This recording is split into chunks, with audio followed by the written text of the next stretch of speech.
magic to work, you have to truly believe in the magic. Right. Welcome to episode 152 of Let's Talk Magic. Tonight, I am joined by the big slice himself, Paul Bacon, Fultz fandom's Geraint Jones, and the side of Picasso, Mikey Clark. We're also delighted to be joined by the co-host of Where the Magic Happens, Mr. Skinny Hardaway. So it's going to be a real variety show tonight for Christmas. Tonight's episode is brought to you in association with Attraction Tickets, who are the UK's #1 attraction ticket and theme park hotel provider for Disney, SeaWorld, and Universal Studios. They also sell magic tickets at hugely competitive prices.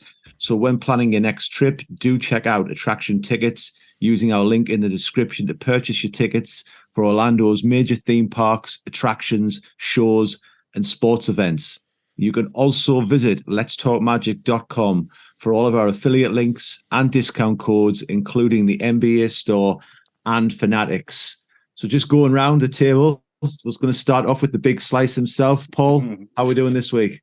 Really good, man. Good to have you back. So Thank good to see you smiling, man. You know what we said last week, but it's good to see you back. Yeah, thank you very much, mate. I appreciate it. I appreciate what you said on the last pod as well. Yeah, it was from all of us. Yeah. G, how we do? Thank you. G. I'm good, mate. I'm not going to lie. I've just run back from a Christmas party in Cardiff. As you can probably see, I'm wearing my Orlando Magic Christmas jumper. Couple of beers. It's got to be done, hasn't it? So I appreciate you holding up the show for 10 minutes for me. So, yeah, man. It's good to have you all, in company. Gonna help the outtakes tonight, mate. I know.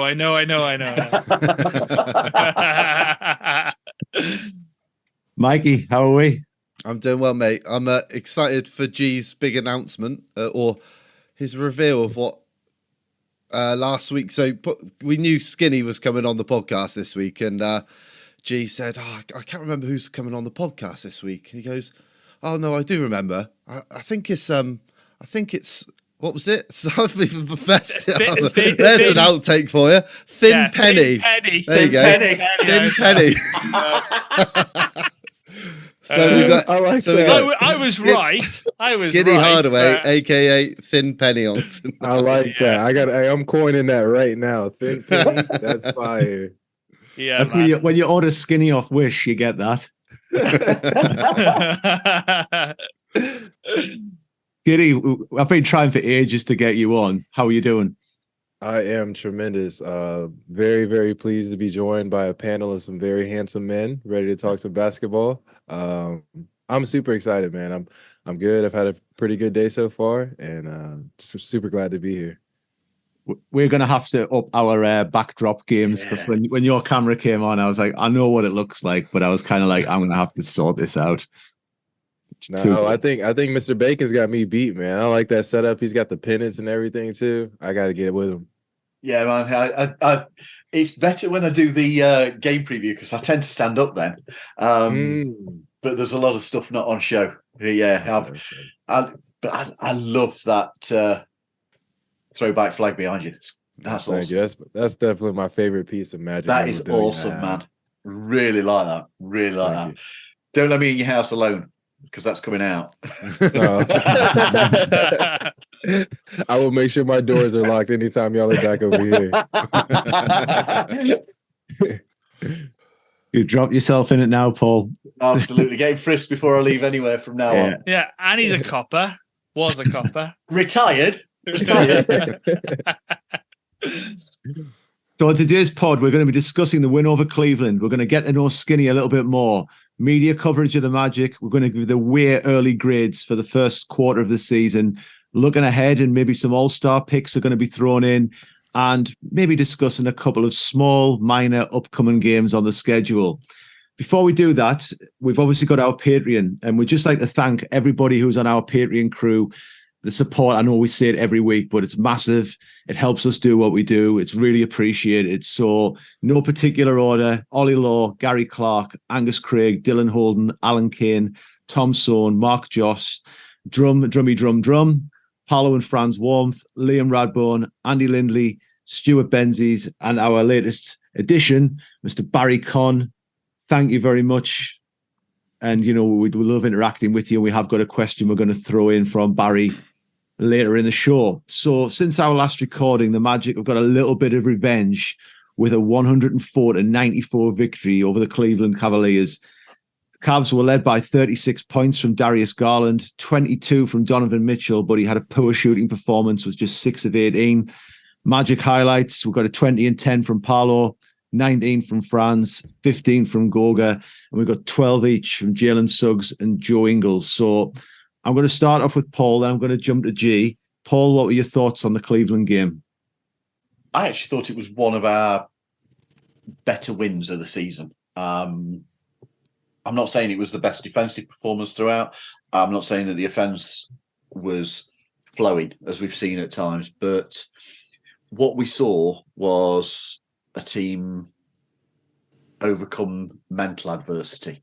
There were turnovers. They were frustrated. There was shooting that wasn't going right. The shooting from distance was poor.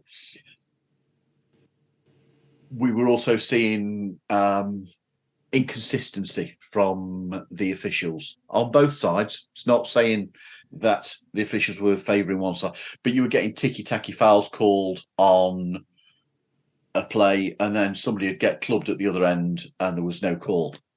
And you could see players getting frustrated, and particularly our younger side, with our squad being younger, they were getting frustrated by that. Came off at half-time, and I think when they came back on,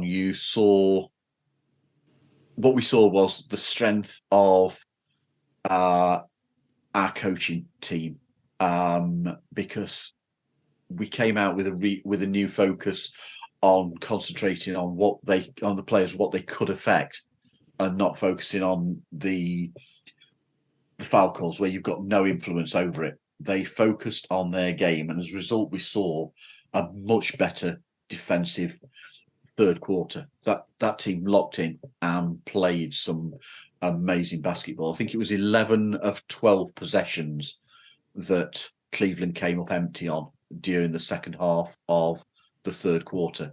Equally, in that period of time, they went on a scoring run and gave themselves a nice barrier from the Cavs to build for the lead. And to be honest, I sat there and felt fairly comfortable with the rest of the game during that third quarter. It felt like that was going to be a win for us. I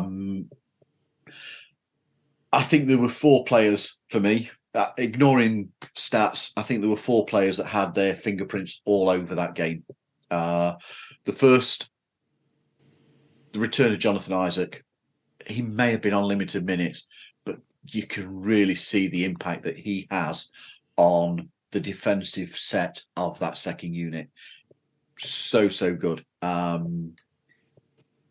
You then have to say Jalen Suggs returning. He just shows up and relishes the challenge of taking on somebody like Donovan Mitchell. He just wants to fight. He's an absolute dog. Goga Bitadze, poor Jarrett Allen all night. He got into foul trouble early, and he just had no idea how to deal with Goga. And Goga was, whether he was getting rebounds or whether he was getting points, a lot of the stuff that he was doing perhaps didn't show, but he'd be getting deflections from rebounds for somebody else to actually get the credit.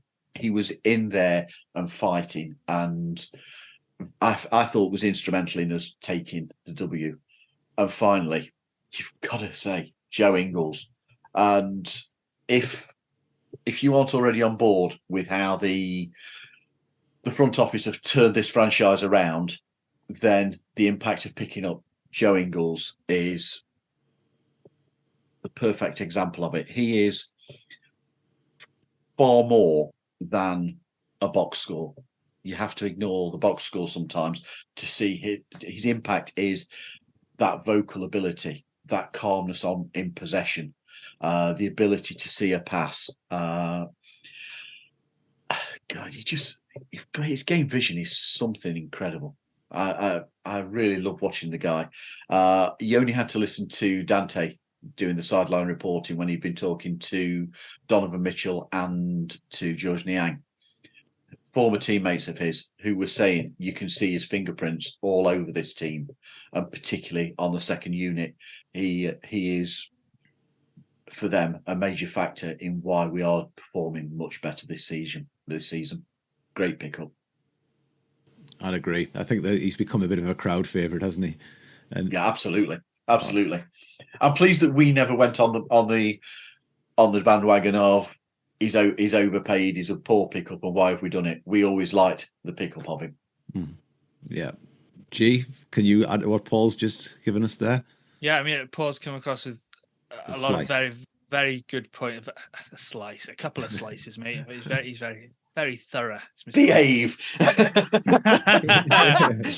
Just as I'm taking a drink, you have to drop out a slice. Mate, it's all good. I mean, Paul's mentioned Goga. Goga's a man possessed. He's playing at a very, very high level. Obviously, being asked to do, a starter's role at the moment alongside the guys. Franz and Paolo. We know what they can do. They'll get it for us. Paul's mentioned Joe Ingles. I think he kept us in the game in the first half, if I'm honest with you. We only go into half time down 3, and I don't think it was a very good first half, but that's what good teams do. They managed to just keep in the game, and then obviously we saw the second half. You outscore Cleveland by 15 in the third, and then you managed to hold on. But I just wanted to shout out Anthony Black. 3 steals in the third quarter. I've not been his biggest fan. Obviously, I'm team Fultz and all that. But 3 steals sets a tone. Jalen Suggs, he brings it every night anyway. They were obviously missing Evan Mobley. That's a big thing. But Jarrett Allen fouled out, and that's the second time now we've played Cleveland within a week that those two, both absolute, they're very, very good forward/centers in the NBA, have had foul trouble against our guys. So it shows we're doing the right thing. We're attacking the paint. We're getting to the line. We're getting their best players into foul trouble and causing them issues, And you've only got so much depth in the front court. So, we're doing the right things. And, you get to the bonus, 5, 6, 7 minutes to go.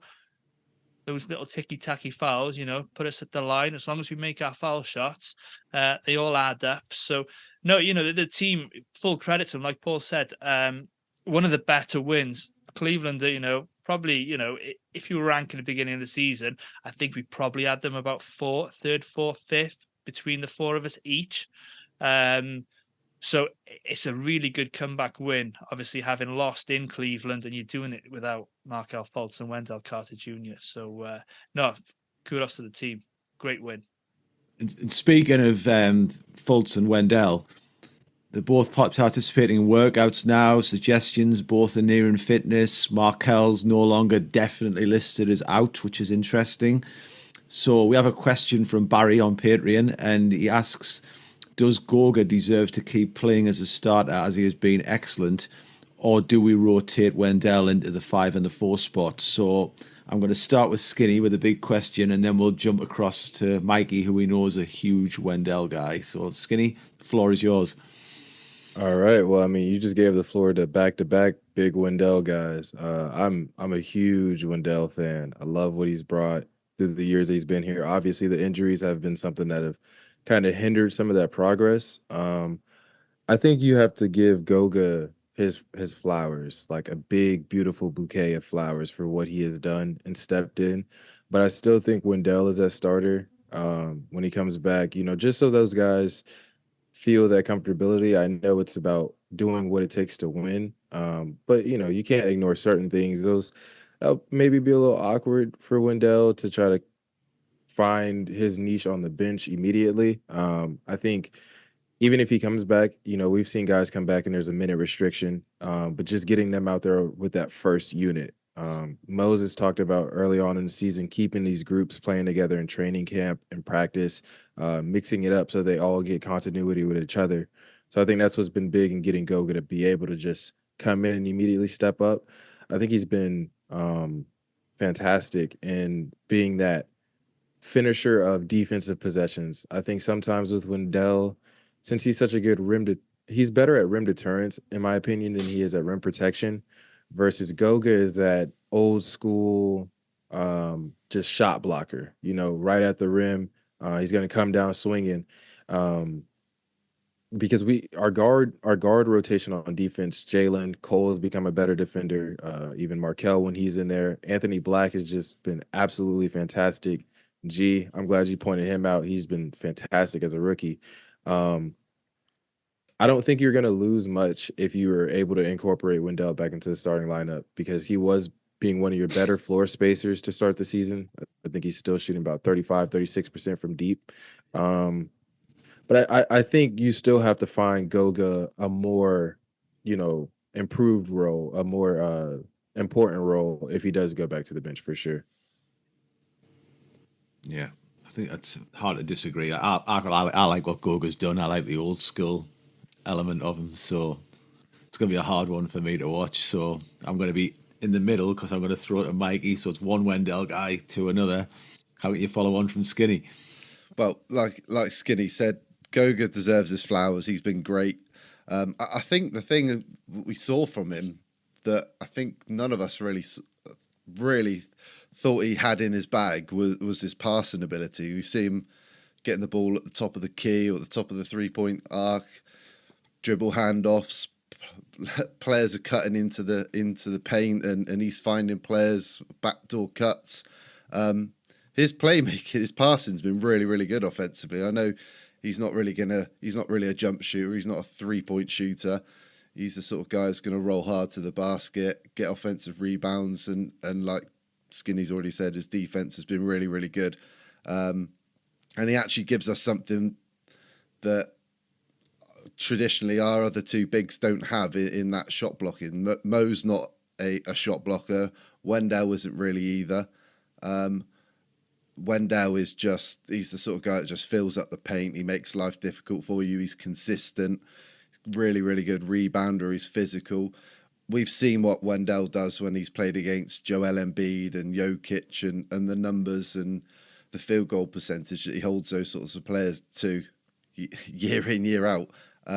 As we know, his durability is the biggest thing. I think this is a bit of I'm not worried about this injury. It's a broken finger. Like, it's just one of those things that happens. It's not like the plantar fasciitis was bothering him last year. I'm not worried about that at all. And it's the same with J.I. I know he came back the other night in that he got his ankle rolled on. It's not like his ACL where he's gone down with no contact. Like, they're just injuries that happen as part of the game. So, getting Wendell back. I mean, you think in the 5 games that he was playing, he obviously got the big rebound in Utah to help us close out and win that game, but he wasn't shooting the ball well compared to his previous seasons. He was averaging 9 points a game compared to 15 that he's averaged the last 2 years. So he wasn't really in a rhythm to start the season. And from things I've been listening to, that Wendell and both him and Markelle have both been ready to come back for a little while, and the Magic have been a bit more, I don't even think they're being cautious. I think knowing how well this group's playing together at the moment, there's no rush to bring them back, and they're bringing them along a lot more slowly and trying to find a rhythm so that when they do integrate them back into the team, that they don't miss a heartbeat and they're ready to go. I think it's going to be really harsh on Goga if he doesn't stay in this rotation, because he's earned every minute that he's been playing with. But I think Markelle and Wendell just elevate this team. I mean, you think even Markelle, I know it's slightly off topic from Wendell, but Markelle wasn't really in a rhythm offensively either to start the year. So you get those guys back, they find a rhythm. Surely this team only becomes better than where we already are. So it's going to be interesting. I'm sure there's going to be a little period where it's going to look a bit hit and miss. It's going to look a bit rough in patches, but at the end of the day, we know what Markelle and Wendell can bring us, and they should lead to more wins that we're actually getting used to. Yeah. Can I add in on that? Obviously, if Goga goes to the bench, he's going to go back to the third string, isn't he? But if Wendell picks up 2 early fouls, just call it, right? Mm-hmm. We're not going to have a problem putting Goga in, are we? Because we're going to be No. confident in it now. He knows the sets. He knows how to play with the first unit, etc. So it's a really nice tool to have, knowing that Goga can come in there and just play with that starting unit. Same goes for Anthony Black. But obviously with Wendell in, the floor is spaced so much more. How many people were, sagging off on Goga? We know he can hit those threes. He did it at back end of last season when we signed him. But, the opposition defense has really got to sort of, know their scouting reports, because Wendell can stroke it, and you can't leave him open on the 3-point line. So no, having Wendell, just on Wendell now, is absolutely key, and one we look forward to. Absolutely. So we're going to jump from Wendell straight into the guest section. So as you know, Skinny's on the show. He's been kind enough to join us from the start. He's dazzling us with that background if you're watching on YouTube. G, I'm going to throw the first question over to you, and you can begin the interrogation of Skinny. Yes, mate. Honoured. Thank you. So Skinny, tell us about a little bit about yourself and how you became a Magic fan. All right. Well, thank you. A little bit about myself. I'm 22. I'm in school, or university, as you guys would call it, for criminal justice, getting my studies on. I've always been a Magic fan because of my family, and just growing up here, born and raised in Orlando. I have my aunt and uncle. They were 86ers. So like they were fans of the Magic when we first became an expansion franchise. Yes. Season ticket holders from 89 till I think 2014. So I've always just seen the Magic, the pinstripes, the stars. And I think I was they used to do these drives for kids, like a back to school drive at the Amway Center in the off season. And I'm standing in line and I hear a voice. It's like, "Hey, little man, you need a backpack?" But it's like a really, really deep voice that I recognize. I've heard it on TV before. I turn around and it's Sweet Lou, Rashard Lewis, one of my favorite players of all time. Had a really cool moment with him there. So like as a kid, to be able to see these heroes kind of just be so kind to you, and always take that time for their fans. That's how I became a Magic fan for sure. That's awesome. That's a great story. How often do you get to go? Are you? Oh, I'm a religious Magic game attender. Try to get to about 25 to 30 a year. Me and the guys, we usually meet out there, have a good time, go watch the game. Maybe heckle some opposing players if they're not playing up to par. Yeah, it's got to be done. Got to be done. Yes, we can do that in February, my friend. Absolutely. So, Skinny, I've got to ask. It's been tweeted out by Keith Smith that we faced Boston twice. We've got Miami, we've got Milwaukee, and then Indiana as the next 5 games. He says the Magic come out 3-2, and it answers a lot of questions about how playoff ready this team are. What are your thoughts, and do you believe that we are a playoff ready team? I completely agree. And even without, I think this is a big measuring stick for sure. But even if the schedule didn't, set us up like this, at this point, at 16-7, I believe very comfortably that we are a playoff team. I think a lot of teams around, especially in the Eastern Conference, you look at a lot of teams, they have this issue going on. Maybe this star needs to be moved, or they have to improve things. Mo's talked about keeping everybody in-house, having the same language that we speak. Everybody understands what we're going through. And these guys are learning how to win daily. I think this series, I think Keith hit it on the head. I would love to see us go 3-2. It'd be very important for us to go 3-2. With the game tomorrow in Boston and then on Sunday, I think you can get a split out of that. Jalen has said it himself. We don't lose at the crib. So when we play Miami on the 20th, I expect a W there. And probably Indiana again as well. I know that's a good offense, but just look at some of the scoring performances they have allowed lately. I would be terrified for them if Paolo has a good night, to be honest with you. Giannis just dropped 64 on them last night. AD had 50 something against him in the in-season tournament. And that's no shot to these other teams, but when your main focus is playing defense, being all in on the defensive end, and you're bringing that energy matched along with getting out in transition, you have a bunch of length and size. You guys talked about how much we were able to get to the paint. I think against Cleveland, we scored 56 paint points. Like bruising people in the paint, drawing fouls. That's our game. I think we have an opportunity to do that against a couple of these teams. So it'll be important for us to go out there with that focus and energy to do so. But if you go 3-2, I think a lot of people around the league are going to look at you and be like, no, that's a legit team right there. So that's not something I look for. I don't need the biggest talking heads to approve of us, because we remember when they told us, maybe Paolo wasn't the pick at 1. When they said, maybe Franz won't be that good. And that was kind of the consensus. We were kind of nervous, iffy about Franz's pick, but you're never going to have everybody agree on what you watch. You have to believe it yourself, and that's the magic in it. We believe in this team, and I think we're seeing it right now. Nice. Talking of that Milwaukee game, Skinny, what are you looking forward to, Mo? You knew I was going to bring it up. Are you looking forward to Mo and Joe Ingles trying to rattle their cages next week? Because oh, absolutely, they were a bit touchy last night. Yeah, they were a bit sensitive. I honestly, in that situation, I do think Giannis was, apparently it's like a franchise record versus rookie's first points. Give the franchise record, give him the ball or whatever. But no, Joe Ingles, Mo Wagner, Jalen Suggs, I think that trio right there, they're going to cause people some problems. That Milwaukee game, though, I am a little, they weren't at full strength first time. They didn't have Damian Lillard, so that's a huge weapon they have in the backcourt. How we defend that pick and roll is going to be important. If Anthony Black is still in the starting lineup, then I do like his length and matchup with Dame.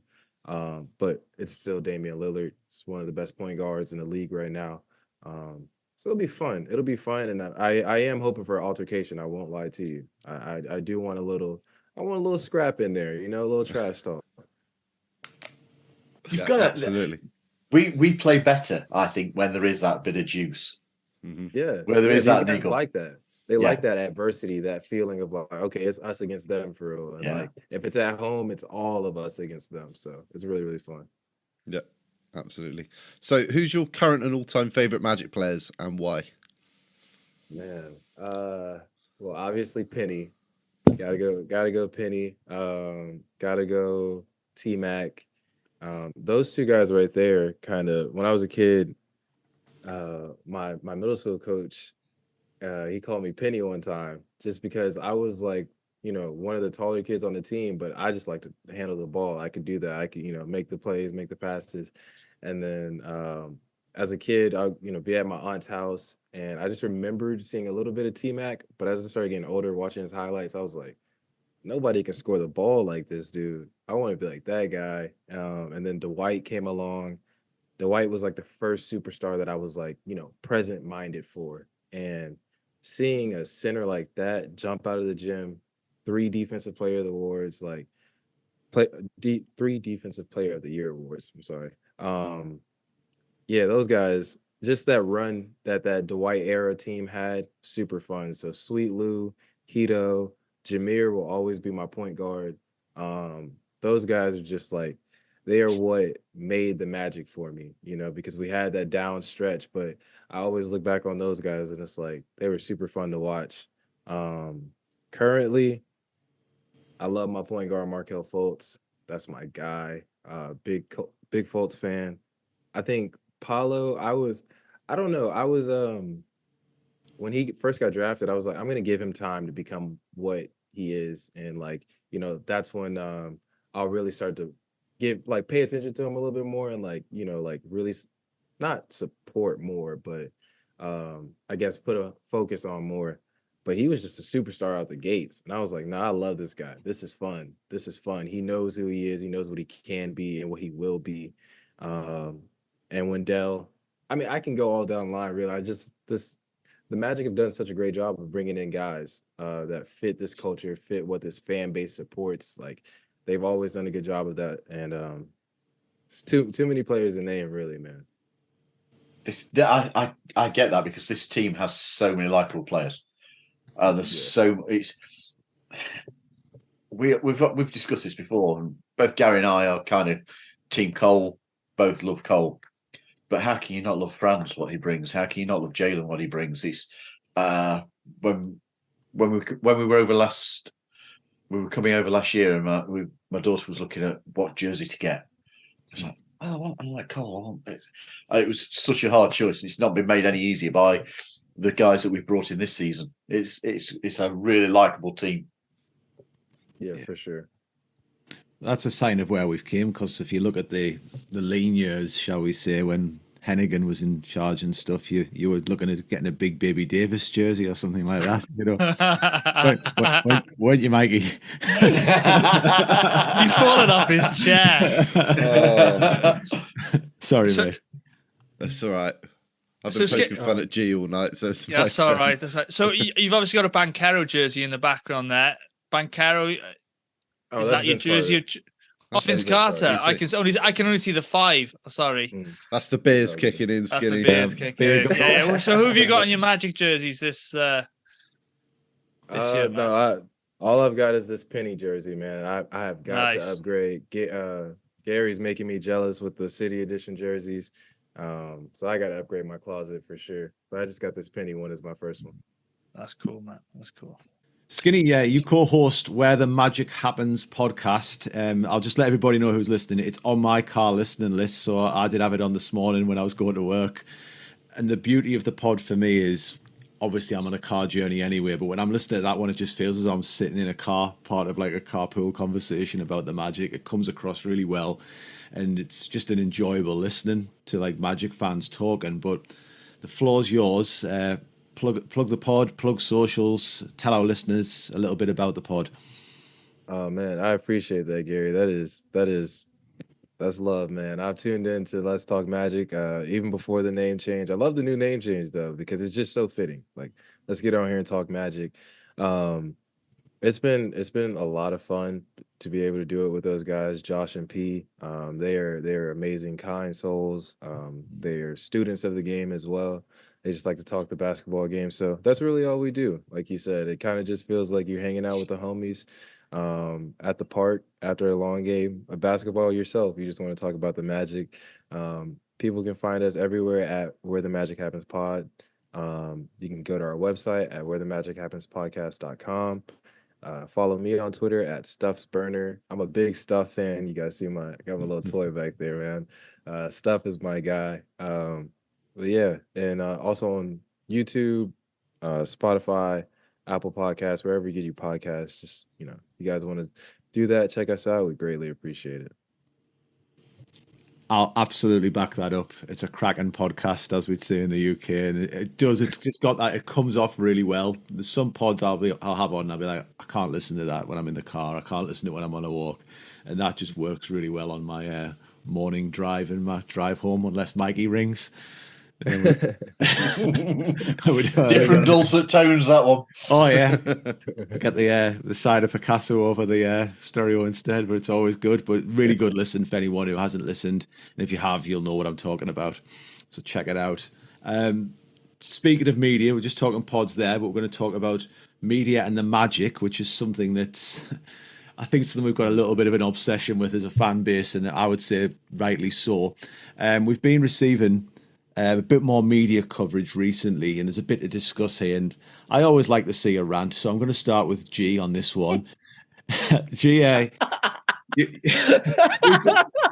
just like to set it up. I just like, if I'm going to set anybody up to kick off, it's G. So G, you recently shared a graphic in our group, and I think Skinny actually shared this on his Twitter, but it's regarding number 1 picks and how long it was before they had their first national TV game.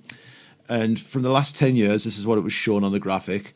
Despite being Rookie of the Year, a huge hand in turning the Magic fortunes round, generational numbers, Paolo Banchero is the only rookie on that list yet to have had this happen. So, G, you're shaking your head. Rant. Well, firstly, let's thank the national media for actually showing us, or giving us a little bit of media attention. We've obviously been mentioned on podcasts, a couple of articles on ESPN, etc., about our good start. So we appreciate that. It's nice to be talked about, but my gosh, the rookie of the year, the guy that's taken the team as it is at the moment, not getting any national coverage. And I'm not counting NBA TV because that does not count, as you've stated. It's just a bit of a joke. They need to share it around. How many games has Victor Wembanyama been on national this season? And what's the record of the Spurs? I think they've won 4 games. I've seen countless accounts turn around and say 4. Was it 3 or 4? 3. It's an absolute joke. I've seen countless accounts sort of, state we don't want to watch, Keldon Johnson. Is it Keldon Johnson? I can't even remember the names of their players, to be honest with you, because he doesn't play with that many, decent, high caliber players. Paolo is an absolute up and coming, as we've heard from our opponents, the Cleveland Cavaliers. You read their tweets or X posts or whatever it is, and they're saying this reminds us of somebody they used to have.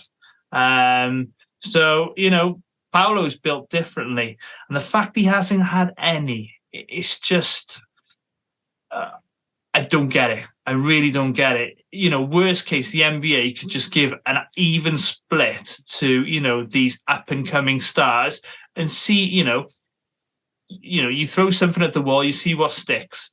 If you throw one thing at the wall only, then, if it doesn't stick, then it's on you, isn't it? A Victor's going to be great. There's no denying that. But you need to give Chet, you need to give Paolo, you need to give, what's he called? Edwards from the Timberwolves. You need to give Cade Cunningham. You need to give them all equal airtime. See which team sort of does good. You split it all between whatever teams. Everybody gets a fair chance of seeing whomever is on the television. And everyone can make the decision, because at the moment, nobody can make a decision on Banchero and the Magic. And I think we're finding that, now that media, I think they've got to get their league passes, up and running to be able to watch the Magic, for starters. But I think they're quite surprised at, how good a team we are. So it's disappointing, but hopefully things are going to change, especially with this media coverage in the last month or so, seeing as we've had a good start. To be honest, even if we were on national TV, I don't think Gilbert Arenas still has an idea about basketball. I mean, man, what a horrible take that was. Well, that's the next, Mikey. This is the next question, because Skinny's got, as he's mentioned, he's plugged his X account. I think it's a huge value follow for anyone who's got X. Yeah. If you want to see Magic GOAT takes. But Skinny, you recently had a great tweet about what Mikey said there about Gilbert Arenas, and you said I think he's convinced he's got a monkey clapping cymbals in his brain these days. So, do you want to just tell the story about this and then give your insights to our listeners? Absolutely. So, first, everybody knows Gilbert. He played here. Gilbert's past and the things that he's done. I had a respect for Gilbert Arenas. Former NBA player, a guy that had, he scored 20 points a game before, I'm assuming this guy knows how to talk basketball. I think there are people that know basketball but don't know how to talk basketball. I'm just not even sure what the case is with Gilbert Arenas. I think it's a combination of both plus something else. Like, if you guys have ever seen that clip of Charles Barkley and there's just the monkey clapping along because he has no idea what's going on. Gilbert the other day said that, first off, he was saying that Paulo doesn't know what his left hand is, doesn't use his left hand. And he says that nobody is game planning for Paolo Banchero. The Magic, that we're not going to be a long-term thing. There's no way he's watching basketball. There's no way he's watching it. He said that he watched 3 possessions, and the 3 possessions he saw, Paulo went to his right hand. So I guess that made him determine that Paolo's not a good basketball player somehow. I just thought it was weird, man. I thought his comments were weird. He had some even weirder comments about Asor Thompson of the Detroit Pistons. I think it's one thing to phrase something wrong. I think it's another thing to just be absolutely hypocritical. He says that if you're you're 20 years old and you're as a rookie, and you average 10 points a game, you're not in my future. Does anybody have a guess of how many points he averaged at the age of 20? About 6 or 7. 10 Oh, wow. points. 10 He points, actually yeah. averaged 10 points himself. So for you to come out and say that in any aspect was crazy, but two, about a rookie that is, I think Asor's averaging like 8 boards a game. He was up to like 10 at the start of the season. He's been contributing in every aspect that they could possibly ask him to. The team is just not an overall good team. It's not. They have a collection of old draft picks, that didn't pan out to be the star that they were supposed to. But watching basketball objectively and observing these guys for their skills, both of those comments were just like, this guy has no idea what he's talking about. I think a lot of that is just for engagement, it's for clicks, it's to get people to tune into the podcast. He's the same as Pat Bev, and he's in the same boat as Pat Bev. When Pat Bev was like, "Oh, who are these guys?" If I check the standings right now, we are a spot ahead of the 76ers. So I'm pretty sure you know who we are. You're looking at our games. You're trying to game plan for us. You know who Paulo and Franz are. So it's just really ignorance that it's annoying to see, but it comes with being in the media. Everybody wants to have the big talking heads talking about you, so you got to deal with it. Yeah, I very much agree with you there, Skinny, that it's a lot of the comments feel like they are clickbait. Whether or not he believes in what he's saying there, I don't know. But it just feels like you remember the Kyle Kuzma comment? They'd rather be talked about on a bad team in LA than playing for Orlando and not being talked about. I don't know if you guys... It just felt like it felt like it was those sorts of comments again. That you'd rather just talk something to get clickbait and you know that you're going to get a reaction. And picking two fan bases that are very passionate, that's exactly what you've done. Yeah. It's funny he says that, though. I mean, I got a chance to listen to the pod squad that the Orlando Magic just dropped today. And Wendell was talking about, he didn't name any players, but there's been people saying, hey, you guys got a good thing going in Orlando. I wouldn't mind being a part of that. Like, hey, Doc Rivers said it before, 80 degrees and no state taxes. Like, Orlando's a free agent destination, whether you want to believe it or not. People are going to see that this team is young, up and coming. We're a good team. We're going to get talked about in good, bad. That's what comes with being in the media. But that's why we have us. That's why we have you guys, all these podcasts that cover the Magic, to give you the real. We watch the game. We watch it objectively, too.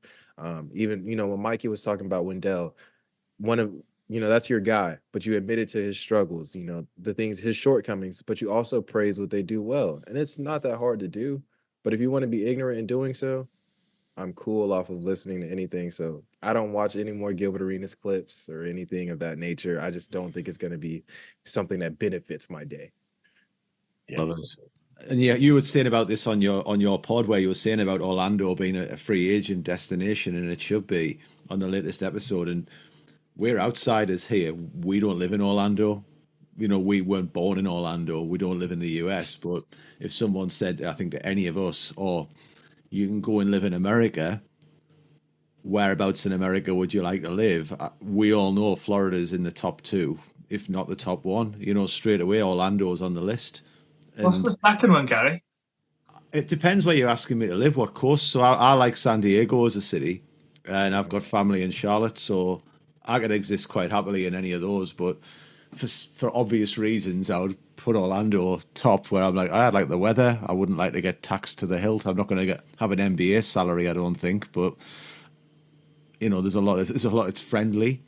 There's lots to do. Yeah, it's beautiful. Orlando's called the city beautiful. Yeah, there's a lot of stuff here to do. You look at guys like Terrence Ross, like a veteran who came down here. He still has his house here, even when he played for Phoenix. Comes back. He's retired now. He's going to stay here in Orlando.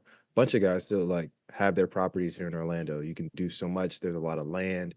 It's absolutely beautiful. And then playing for the best fans in the world, you can't beat it, man. Look at you guys from all the way across the river. pouring in love, pouring in all the money that you have to do to get over here to catch a couple of games. Like, I think people are going to start to realize just how global the Magic brand is. I mean, we have so many likable players, like you said, Paul, and not only just now, but throughout the times. Shaq, Yeah. Penny got voted to the All-Star game as a starter and barely played games that season. You know, like, we have people that fans around the world love. So I think we are going to be a free agent destination for sure going forward. And we are starting to get love. And I know when you were saying there, Skinny, about there's times where you'll just tune it out if it's not objective. And it was nice to see last night when ESPN published their power rankings. And I only really had to look at the top 10 for the Magic instead of going down into the 20s. So we're only going to cover the top 10 now because this is a top 10 only podcast, guys. So we've got Boston in 1, Timberwolves in 2, Philly in 3, Milwaukee in 4, OKC 5, Denver 6, the Magic 7, G's other team, the Lakers in 8, Indiana 9, and Dallas 10.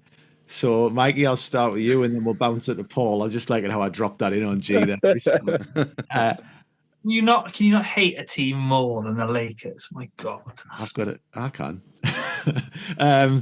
Newcastle. Mikey, I'll go with you first. What's your thoughts? Fair? Yeah, I want to know how they're looking at the power rankings. Are we looking at the power rankings based on their projections for the postseason and favourites to win the title, or are they basing it off of form and the way the season started? I took right now. Right now, okay. Right, I've when we spoke about this before, and I sat here and said I have no idea how they come up with power rankings, because this was a question today. I actually looked, and apparently a lot of it is based around the thoughts on what the team are like on paper. There is around projections to progress in the postseason. And equally, there is apparently a hell of a lot of personal opinion based in these things.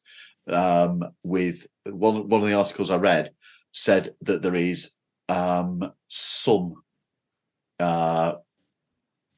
reference given to current form, but it isn't a big factor. Oh, okay.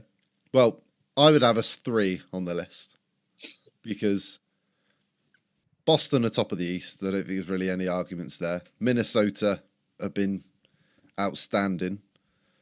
But past that, the Magic have won 12 of the last 14 games. They're half a game back in Milwaukee. We've beaten Milwaukee. We've beaten Boston.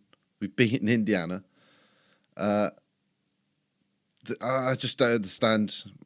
I don't understand the Lakers being at 8 as well. I'm going to throw that one in there. But I think if we're looking at the Magic alone, I don't think OKC have been better than us. They've been really, really good. But if you're basing it off recent history, 12 of the last 14 games we've won, and the teams that we've beaten, then I don't see how you can put Philadelphia above us. And I don't see how you can put OKC above us.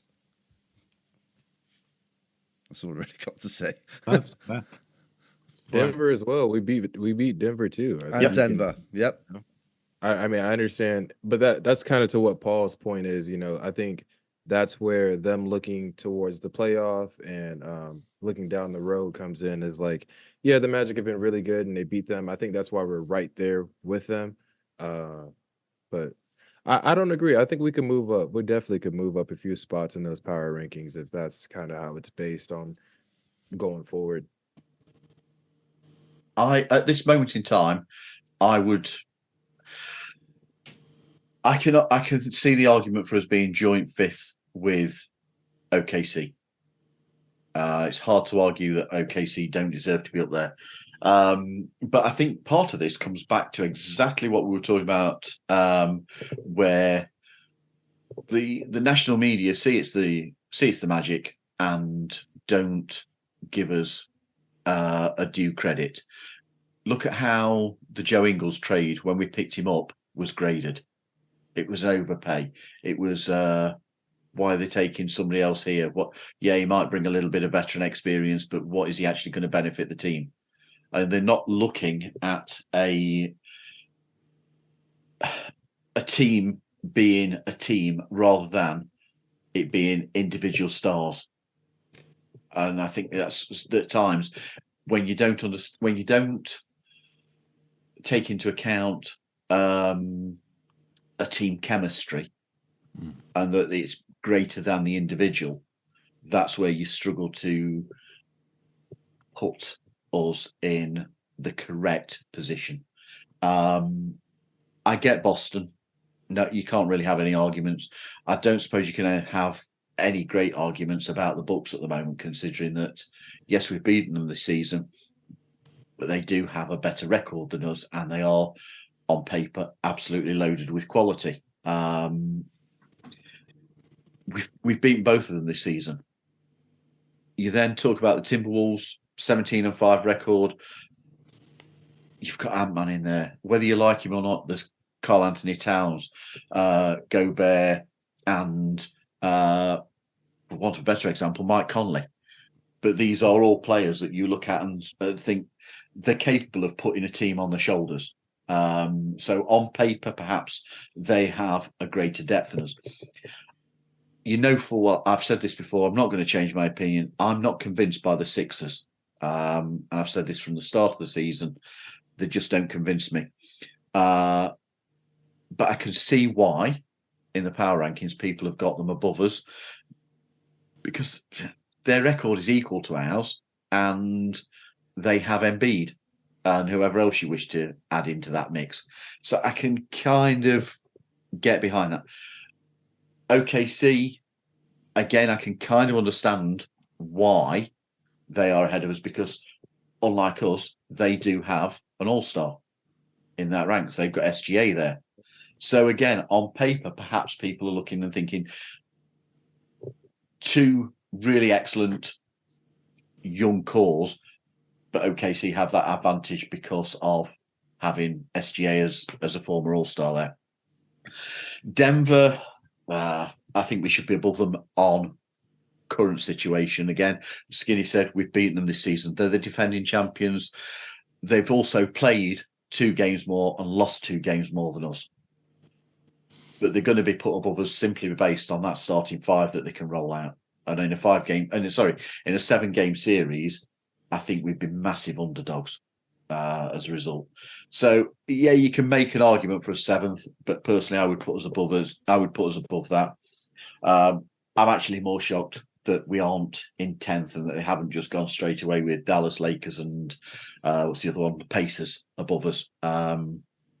Because probably, again, with the star potential over a 7-game series, I think that we would be the underdogs.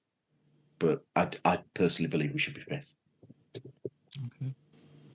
So we're looking then, obviously, the Magic team. We've got a starting 5 right now of Goga, Paolo, Franz, Jalen, Anthony Black. That's the one that's seen the most court time this season. So just a quick round table, really, to grade each player. We'll start with Goga. I'll go Paul, Skinny, Mikey G in this order. What's your grade for Goga Bitadze this season? Goga, straight up A. Took his opportunity and has absolutely run with it. And like we've said, he is causing people to have a legitimate conversation as to whether he should remain as a starter. The man adds defence, he knows how to block shots, and he's putting up career numbers in pretty much every category of his game. Yeah. Good for me. Good for me. Skinny? For Goga, he gets an A+ for me.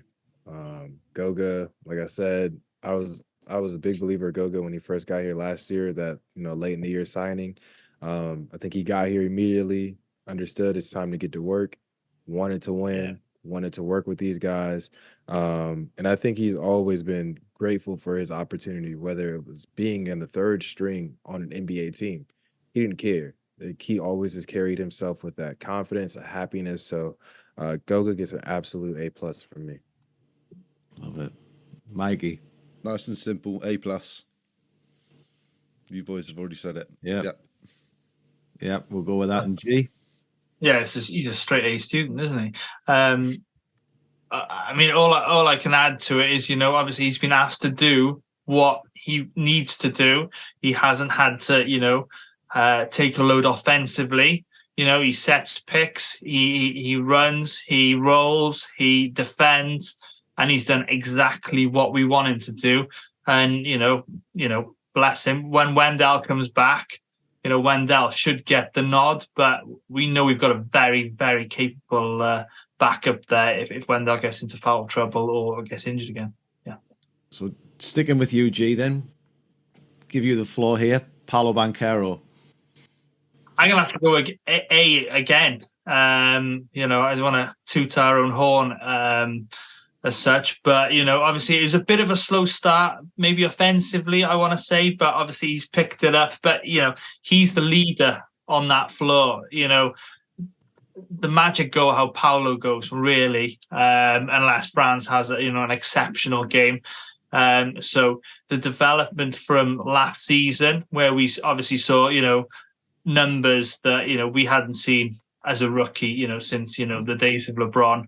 So he's come on. He's proved he can be a closer, somebody who wants the ball in the clutch, and he can do it at both ends of the floor. So I don't think we can ask for any more from our number one pick from last season. Tremendous. Mikey? I'm going to go A, and I'm going to disagree with G. There is one more thing I want him to do, and that's to get to the free throw line more and shoot free throws better.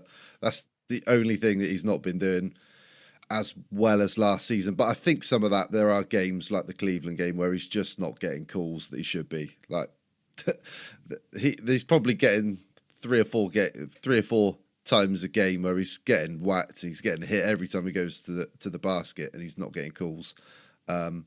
But the positive side of that is, even in games where he's got off to a slow start or he's frustrated, where he's not getting calls or he's not being efficient, he'll come out in the second half and he's making adjustments and he's making extra passes and he's playmaking better. His playmaking's got really, really good compared to last season, and last year it was a really good baseline for him as well. But apart from his free throw percentage, which is really weird because you think he's jumped at nearly 9% from 3-point percentage, but he's dropped back on the free throws. But I think lately we've started to see he's getting into a rhythm from the free throw line more than he was earlier in the year. But I just want to see him continue to be aggressive. So I'm going to give him an A.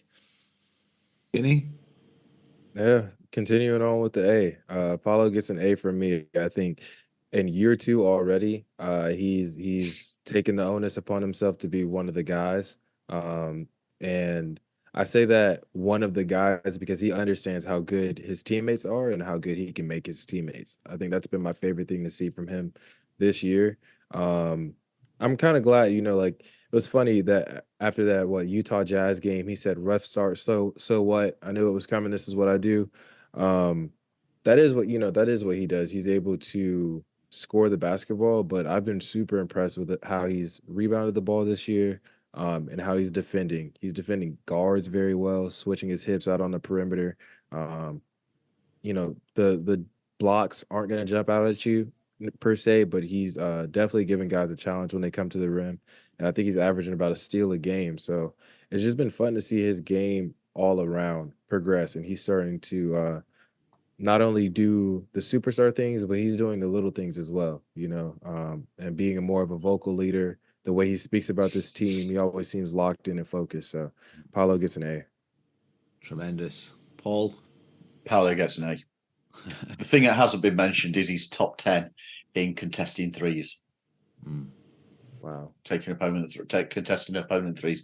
He's top 10 in that category. The thing Mikey alluded to, the increased amount of ball handling. We're seeing 1 or 2 turnovers. I think the turnovers have gone up.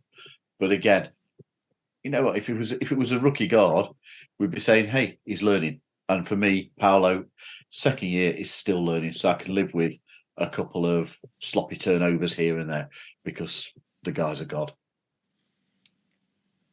What about only Franz, Skinny? Big Boogie. I'm not gonna lie. I think I'm gonna go with a B plus. I've been erasing and rewriting that plus. Um, he's starting to come along a lot more as well. I think both of our guys were kind of off to a little bit of a funky start. And his three ball, I think for a couple games when he had those like back-to-back 30-point games, he was starting to look better from three. It's just been a little flat at times, but I mean that's a small gripe. And what he's been able to do still, because I look at that and I say, well, he's not shooting the three ball well, and he's averaging 20 points a game. You know, it's crazy to see that. And same thing with Paulo as well. I look at Paulo and it's like he's shooting the three ball well. He's not shooting free throws well. Not getting to the line as much as he did last year. He's putting up 20 a game. So I think it's been fun just to see these guys hone in on different parts of their game, which can still make them successful. Boogie is another guy who I've been impressed with his rebounding. He talked about that last year. So yeah, I think I'm comfortable with the B plus. I think as time goes on, probably the way Boogie is after this Boston series, after this 5-game stretch, this is probably an A, you know, but just wanted to see it over even a more longer time, just because he's a third-year player. I think he's ready for that. I think he could definitely, we're going to talk about all-stars. I think he has a shot for sure. I hope so. I hope so. Mikey, follow on. What do you think? I think, yeah, a B plus. I think is probably the right grade for Franz at this point. It's funny because he's averaging 20 points a game, and it feels like he's being less aggressive than last year. And he's taking more shot attempts this season than he was last year. Like I said, points per game's taken another jump. He's obviously had a dip from 3-point percentage, but that will come back up. He's too good to stay at 30%. But yeah, I get the feeling that with Franz is like Paolo's the alpha. I think we can all agree on that. And I feel like Franz probably lets the game come to him. We're not going right. It's 1A, 1B. Like everybody's contributing to every game. So like Jalen's getting involved. Goga's doing his thing. Anthony Black's coming off the bench and defending hard. Like I don't think like Franz feels like he has to go out and score 20 points a night, which I think is why it probably feels like he doesn't need to be as aggressive. That's just my eye test. The stats tell you a little bit different, but I just feel like as a team, there's much more balance and there's a pecking order. People know their roles better this season than last year. And yeah, I just want to see Franz be a little bit more aggressive, like get into his spots. I think there's times where, like we know, it's fourth quarter Franz. That's when he likes to step up and play big. But you want to see him assert himself a little bit more early in games, not just let Paolo be that guy as well. But yeah, I think Franz is happy to take a bit of a back step at times and let other players get their own. And I think that's why there's a little bit more. There's more spurts with Franz of when he gets going, whereas Paolo is a lot more consistent throughout the game, I think. So, yeah, it'd be interesting. And obviously, when we get Markelle back, who's going to take some ball handling responsibilities, it might change again. So it's going to be interesting. But yeah, I think a B plus is about right for Franz. Mikey, can I add to that point? Just about Franz and his aggressiveness. There was you hit it on the head because there was a game this year. He went the whole first quarter without a shot attempt. It's that kind of like like you said, it's in spurts. You don't want your star to be getting the ball in spurts. Cole Anthony is the guy that should be the spurt because he's off the bench. But I definitely agree. Franz has got to be taking that onus upon himself to be like, hey, I'm a 20-point per game scorer as well. Like, this is what I do for this team. So, for sure. Hard to disagree. It's hard. I think we're all on the same page, and Skinny's given a food for thought. So, Paul, does that sway you with the original grade? Where are you at? Skinny summed it up earlier. B plus. I don't know quite which one to go with. I'm going to go B plus because I think to some element he's actually seeing more focus on him on offense. He is now like the first Gilbert- Cleveland game. Yeah, he is being scouted as being, you stop this man scoring and you take away a huge part of the Magic's game. So I think he's, in some ways, some of the dip that he's having is in part due to that, the fact that he is facing, as with Paolo, opposition focusing their defensive schemes around him. But he in some ways, he is the barometer for our winning games. If he goes over 20, we do well. So B+. Yeah. B, any disagreement?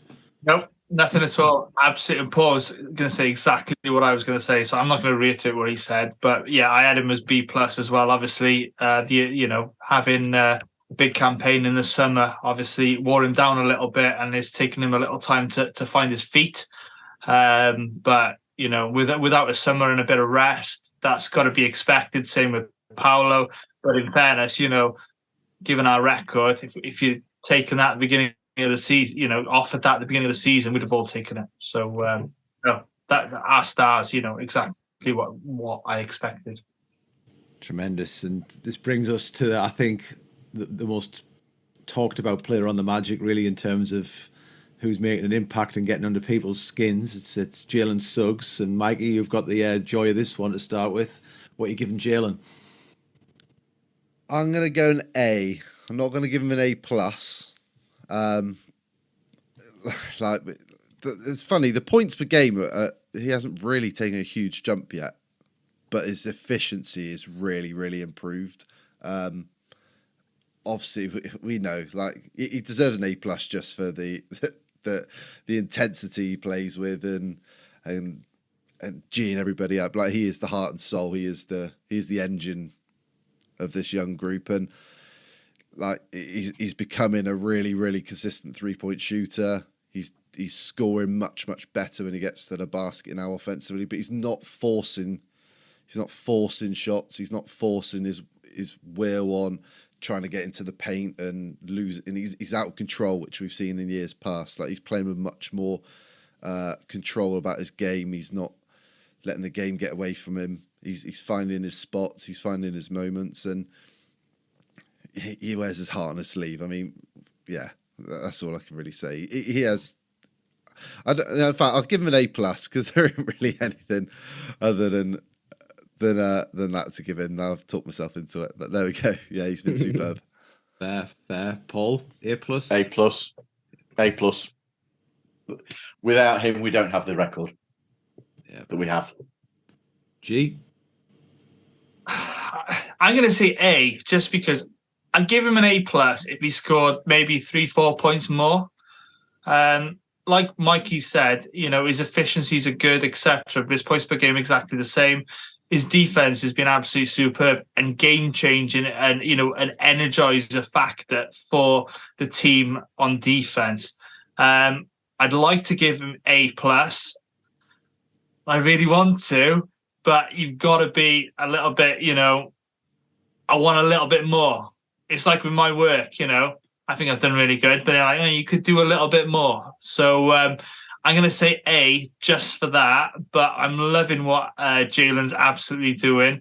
And, if we could have 15 Jalen Suggs on our team, I think we'd be okay. Oh, yeah.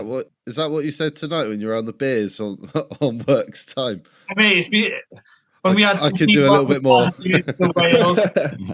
I was going home happy. I could just see G's boss going. G's like, "Oh, what about this Christmas raise?" And the boss is like, "A little bit more from you, G. Get the train." Skinny, what's your take? It's funny. I'm in the same boat as Mikey. I have an A down, but I'm just not sure why I have the A. Something just makes me want to just be a little cautious about the A+, but I really don't have much to complain about because, G, to your point, I think from your starting two guard, somewhere around the 15 to 16 point per game is ideal, but he's cleaned up the efficiency.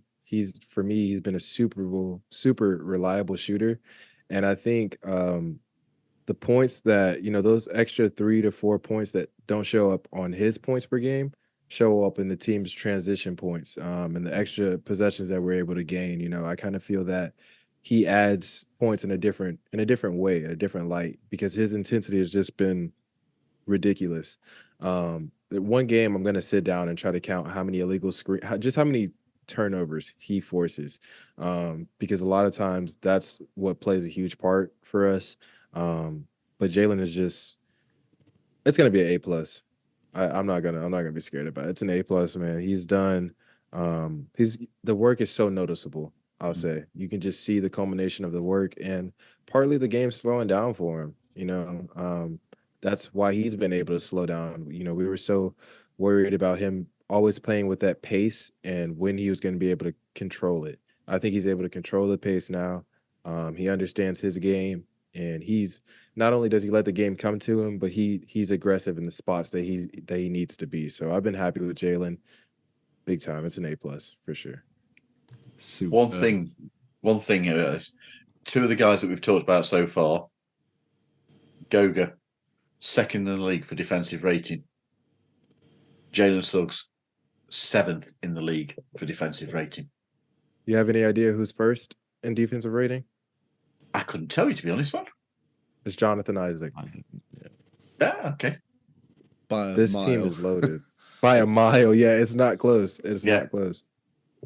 It's not close. Do you know what's crazy? Just talking while we were talking about Jalen Suggs, I was listening to, it might have been Zach Lowe, it might have been somebody else earlier in the week, and they were talking about like early season grades on like Coach of the Year, Sixth Man of the Year, Defensive Player of the Year. Do you know what? Not one of them had Jalen Suggs in their top 10. Top for 10? Defensive Player of the Year. Top 10. It weren't even mentioned. Didn't even mention his name. Didn't even mention his name. Who did they have? Yeah, I want to know. Rudy Gobert's favourite. He's absolutely. It's hard to argue that. Absolutely. But Kalen Horton Tucker. It might well have been. It might well have been. Austin Reeves. There we go. Drew Holiday, Austin Reeves, LeBron, AD was on the list. Yeah, for sure. Brooke Lopez was on the list. It was just a lot of bigs. Giannis. Basically, they tend to overlook guards, don't they, for Defensive Player of the Year? Yeah, but it's super hard. It's super hard to win as a guard. But they didn't even have his name mentioned. Not even an honourable mention. Crazy. Speaking of possible future Defensive Players of the Year, that brings us to Anthony Black. Paul, what's your grade for our rookie? Do you know what? I've had so many grades on this one. We only want one. Yeah, I know, mate. I've gone from a C- up to a B+ and everything in between. So I'm gonna go for the middle, B-. That's not disparaging him, because I think he came into the season as kind of as a developmental project for the long term. I don't think he was expected to make an instant impact in the same way that other players that we've drafted have been. The negative side of things is, I guess, that I saw somebody saying the other day that on offense we are 4 players as opposed to 5 because he's a non-presence.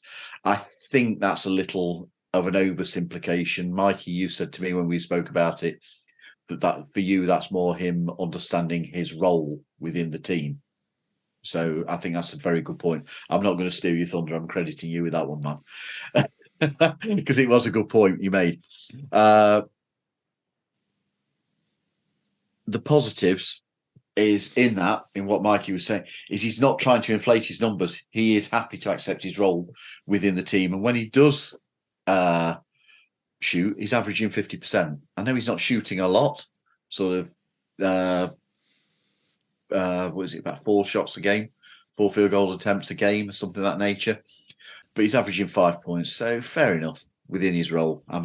But I don't think that's not his game anyway. I love the understanding he has with Goga. That's just something really good to see. no doubt born out of training camp on the the Green Goblins that we keep hearing about that they were. It's his defensive ability. Jeez, the man's playing big minutes that was unexpected. He's come in and he's given it his all. He's a really strong defender. He's impacting on that position, and his positioning and his willingness to work hard is in the defensive system for the team is undeniable. Great attitude. I think one example I'm going to give for his willingness to work hard was when we saw Jalen go out against Cleveland in the road loss. He upped his effort. He tried to fill the void that Jalen being absent left, and he worked his backside off. So I think B- is a fair grade. Yeah. Yeah, I mean, I know I'm next up, so I'll take the floor. B- is exactly what I had, and I was thinking, oh, Christ, Paul, you're taking my thunder. But exactly what you said, mate. You know, he's come in, he's done a job. Obviously, he's been given limited opportunities on offense. He's done what he's been asked to do. He's very good defensively. He crashes the boards. He's active on defense. You know, and to quote Roy Keane, that's his job, isn't it? So he's doing exactly what is being asked to with him from the coach. So you can't fault him. You know, you'd like to see a jump shot, you know, be a bit more consistent, a bit more fluent, shall we say. But no, Anthony Black has come in, and the team's record speaks for itself. You know, Skinny and myself, Markelle guys, and I know you guys are Cole guys, and you probably would have wanted to see Cole given an opportunity, but Anthony Black has come in, and he's done a fantastic job, given the opportunity. So, for what he's being asked, B-, you could argue a B maybe. Yeah. So that's where I'm at. Skinny. I'm right with them pretty much, but I'm gonna go B+. I'm gonna go ahead and give him a B+ for what he's been asked to do. That's where the plus comes in, because I genuinely think, when I look at Anthony Black's game now, I really feel if he had more than 5 games it's because it's one thing to practice with a guy and see how they go through practice, but if he had more than 5 games to see how Markelle Fultz operates and gets himself involved in the offense, he'd have a bit of a better understanding of how to pick those spots, because Markelle and AB are tremendous playmakers and great defenders, in my opinion. So a lot of the game can be shared, just through knowledge, just through telling them, hey man, sometimes when you catch the ball on the wing, look to put it on the floor. That is how you play make, because he can draw attention if he drives to the paint, if he's actively looking for a shot, versus if you're not looking for one. Obviously the defense is a little bit more lax, but like you guys said, I think that's part of him understanding his role. Somehow the offense is still rolling, even if he's not necessarily looking for the shot as much. So it's something that'll come along. But from what I've seen from him on the defensive end, hands down, I have absolutely loved this draft pick. I have absolutely loved it. Like, I don't think I could ask for anything more really for a guy who, like you said, Paul, I knew when we first drafted him, I'm like, okay, maybe 2-3 years from now, this guy is going to be ready. He's going to, get in there, getting real good minutes. I knew he was going to have to play, obviously, as a 6th overall pick, but the defense is it translated so well, like so well. I was kind of worried about the frame a little bit, maybe he's going to have to put on some more weight faster or whatever. He's been able to track guards in the pick and roll like nobody else. Like, it is ridiculous. There's so many plays where you think he's out of it. He's right there with the hand in their face. I think Anthony Black has definitely impressed me. He's taken everything on the chin. He wants to learn. Big fan of Anthony Black. He gets a B+ for me. I don't understand why some fans are giving up on him personally. People, I think, and it's not even just a Magic thing. It's, you look at like Luka, when he came in, he kind of changed like what people perceive from rookies to be good versus average versus bad. people expect these rookies to come in and immediately be able to, put up 25, 30 points a game, just be these ridiculous, franchise changers immediately. It's not always linear for everyone. It's not the same for everyone. Not everyone has the Paulo impact immediately. You know what I mean? Paulo came in ready to be that guy and on a team that needed him to be that guy. I don't think necessarily we need Anthony Black to be that kind of guy right now with the roster that we have and the jump that guys are taking in their aspects. Mikey, follow on from Skinny, but I agree with what he just said. Yeah, spot on. I'm gonna give the babyface assassin a B. I just think it's a little bit like Jalen Suggs. Like you don't need his offense for him to be effective, and it's the same for Anthony Black. Like, and I think it's a massive testament to Jamal Mosley because he's had conversations with AB and said, look, this is your role. This is what we want you to do. We want you to go out there, sit down, guard, rebound, get out in transition, cut to the basket, set screens, and just be active offensively. You haven't necessarily got to put up any points. Obviously, he had the great start when he first got thrown into the limelight and got put into the starting lineup, which I think surprised all of us. I think we all thought, yeah, there's a chance Gary Harris is going to start once Markelle went down. But AB's just, I mean, I love the kid when he was coming out, when we got him in the draft. Same as Skinny. Like you guys know, I was on AB quite early on for that 6th pick. And I just think the tools are there, and he's around smart players who know where to find him, know how to find him, know how to utilize him, and they're playing to his strengths. And obviously offensively, there's a lot there to develop in the next couple of years. But AB's defensive intent and his aggressiveness. I mean, the kid's baby face, as I said, but man, you think Jalen Suggs plays a bit of fire. This kid, we see as a friends, like you think, oh yeah, they're quiet kids. No, they play with that fire in their belly. Like they really want to get after it. And we've seen when AB gets a bit frustrated at times, like he can lose his temper, he can get himself a technical, or players are having to hold him back and tell him to chill out a little bit. But mate, AB, he's going to be really, really good in a couple of years' time. And I love what I've seen from him. Yeah, so I'm going to give him a B. Good grade. So if you're watching, guys, you've just had a load of love. You've had your flowers. So really, really quickly, I know we've mentioned about possible all-star selections. I was just going to run through everybody here. I was going to start with Skinny. If it's an East-West format, who are you taking on the Eastern team? And does Moz have a shot at being the coach? So I'm going to start with Skinny, then Mikey, Paul, G. All right. So I'm super glad that we're going back to this East-West format. Yeah. I'm hoping we go back to the guys wearing their team uniforms. That would just be the Yes, coolest thing ever. absolutely, Skinny. That would be so cool. Like, man, you remember when everybody used to have their different warm-up jerseys out there, and like that for sure. That's gonna be cool. I think right now there's definitely an argument that Coach Mosley could be that coach for the All-Star game. I'd probably shed a few tears if he was in his 3rd year, to be honest with you. That'd be an amazing feat for him. Quickly, my All-Stars, they're pretty most of these I feel pretty good about except for one. So I got Embiid, I got Giannis, I got Tatum.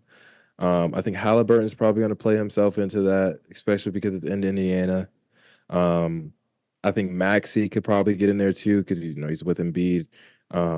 Dame, Donovan Mitchell, Mikal Bridges, Bam Adebayo's been playing out of his mind in Miami. I'm not gonna lie.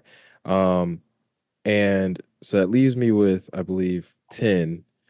I have Trae Young on here because he's putting up crazy numbers, but they are like 9th in the Eastern Conference. And if they continue to slip, I believe Franz can get in there. And regardless, I think we'll have one All-Star. I do. I don't think there'll be a starter. I think there'll be a reserve, but I think Franz could sneak in Trae Young's spot. And I think Paolo is probably gonna be that guy that they take first, just because of him being the number one overall pick, and they're gonna, look at him as our alpha guy on the team. But yeah, I definitely think that we'll have some representation up in Indiana come February. Love it. Love it. Mikey, can you follow on? Yeah, so there's obviously going to be some Magic bias on this episode, but I've got Paolo and Franz. This is who I would have, but I don't think Franz is going to make it. But I've got Paolo, Franz, Giannis, Dame, Joel Embiid, Tyrese Maxey, Donovan Mitchell, Jaylen Brown, Jason Tatum. I've got Bam, I've got Trae Young, and I've got Halliburton. That's my 12. Okay. But yeah, I think. Did you guys see the post the other day? I think it was Kevin Pelton that got some pelters for his takes and comparing Scotty Barnes' numbers to Paolo. Scotty Barnes isn't doing what Paolo's doing. He didn't do it last year, and he's not doing it this year. The Raptors are, I think you said, Skinny. They're 10th, so they're 10 and 14. So you've got people trying to position Scotty Barnes for the All-Star team on a losing team. Yet the Magic are third in the East, half a game back of Milwaukee in second. Your best two players are averaging over 20 points a game. Like, to me, it's a no-brainer. Like, Scotty Barnes shouldn't be in the All-Star game over Franz or Paolo, but unfortunately, I think there's going to be some media bias that's going to say otherwise for me. But that's my 12. Starting 5, I'm going Tyrese Halliburton, Donovan Mitchell, Jason Tatum, Giannis, and Joel Embiid. They're my starting 5.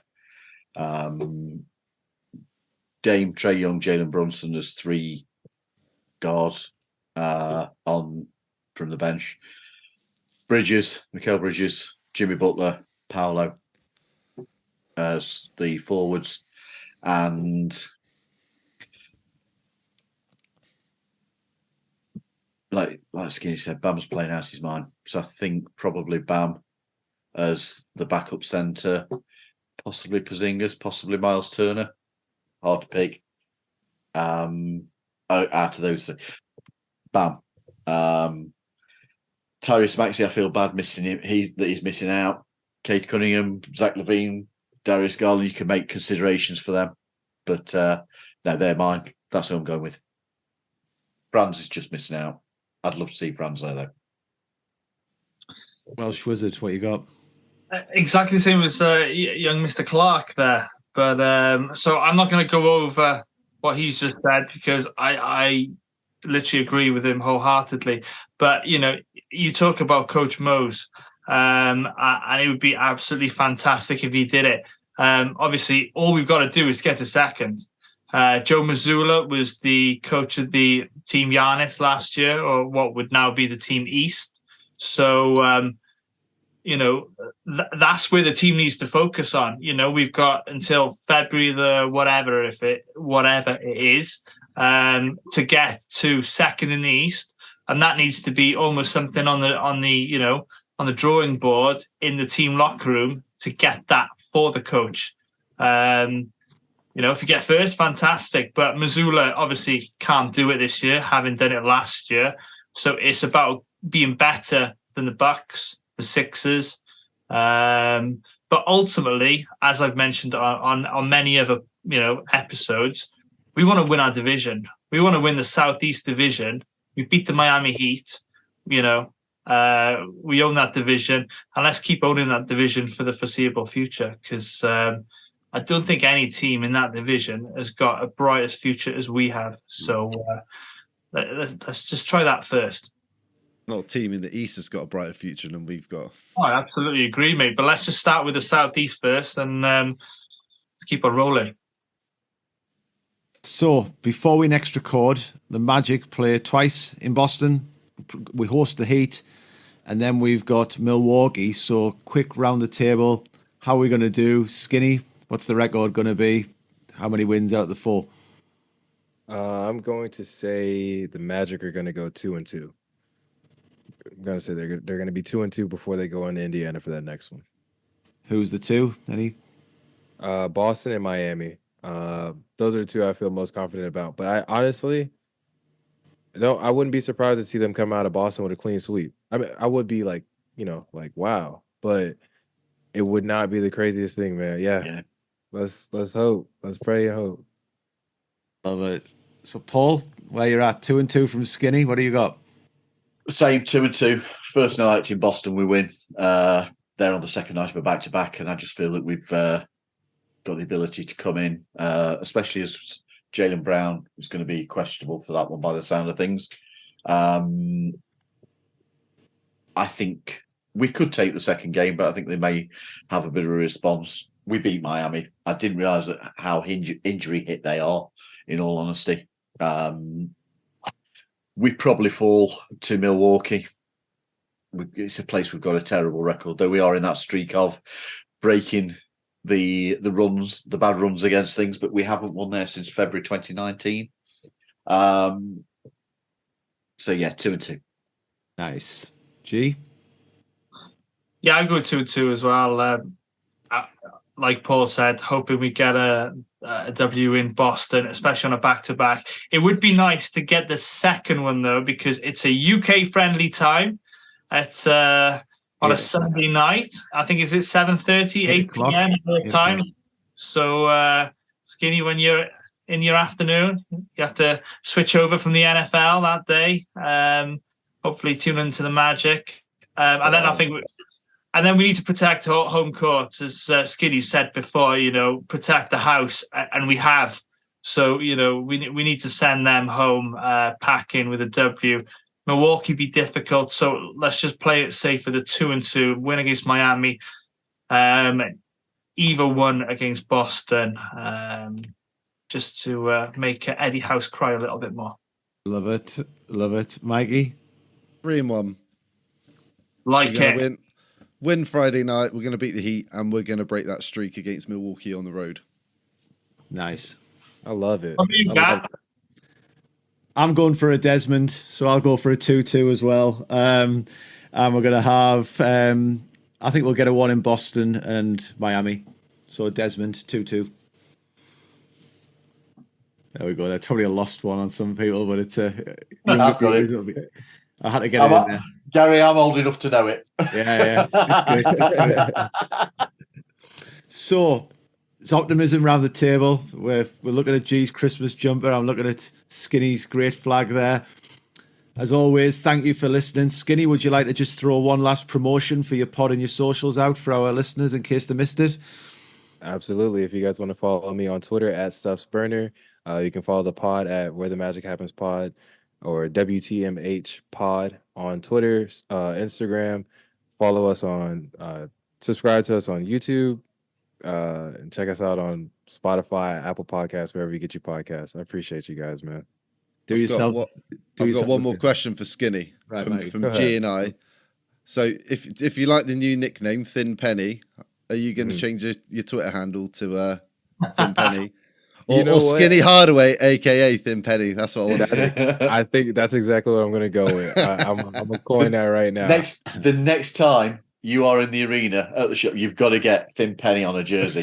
I do, right? Yes, I do. I think I'm really going to run with it for sure. I appreciate y'all coining that one for me. That's fire.